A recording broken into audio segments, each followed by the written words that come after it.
The roto was the start of the pepeha. The whakapapa starts there. Our owl and our lakes are dirty or toxic. It affects our people.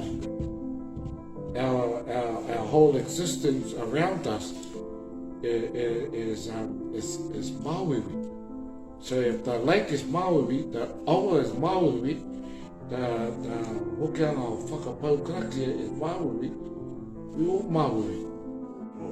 We all going to take part in kaitiaki our taiao and all the whole whenua and the way and the whitebait, the karawaka, the eels, the tuna. And imagine us having a pristine lake, the mana that will uplift our people.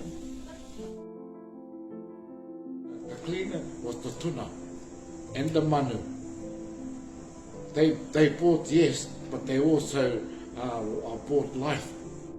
Every plant has pollinization. This is what the manu used to do, is to take it from there to there to there. The korari. You know, you had the tui. The tui would sit on the korari, and it's got a whole lot of puti. And that's what I'm talking about. It has its mahi, like the tuna. The tuna does the things below. Also, the manu is doing everything on top. So when it came to time to pollinate for puti, who does that? The manu.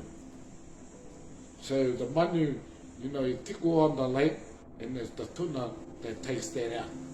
There used to be a big colony of where the tuna used to breed. It was just under the mountain and it fed into the lake. One day a farmer got a tractor and all the Māori around Whaiamai said, "Don't put you in there, you know, just leave it alone." He didn't like Māori coming onto his land. They used to get the oil off the eels for rongo. It was only a certain spot, and he got sick of them coming through his land.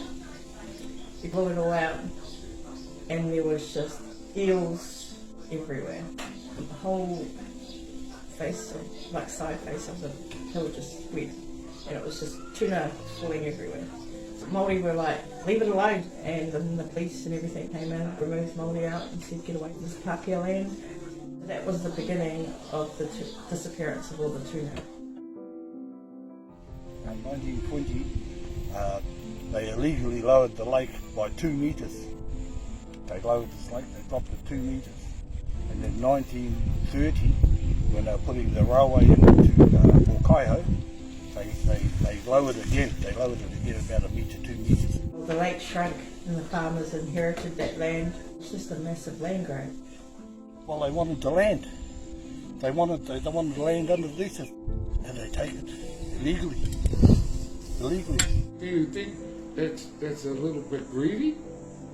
Do you think that, you know, trying to take a little bit more land, aren't you satisfied with what you got?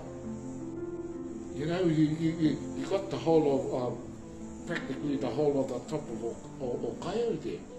And now you want the roto as well?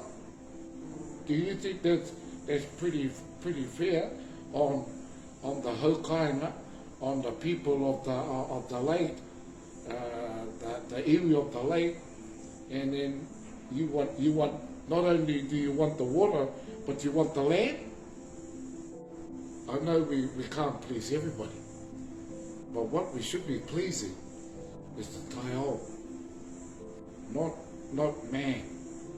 We, as the kaitiaki of the roto, we need to come together.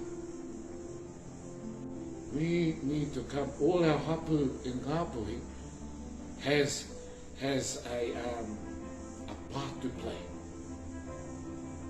Now, if we do not come together to make that happen, we'll be a part of that, of why it was sick, because we, as the people, kaitiaki, is just thinking about ourselves.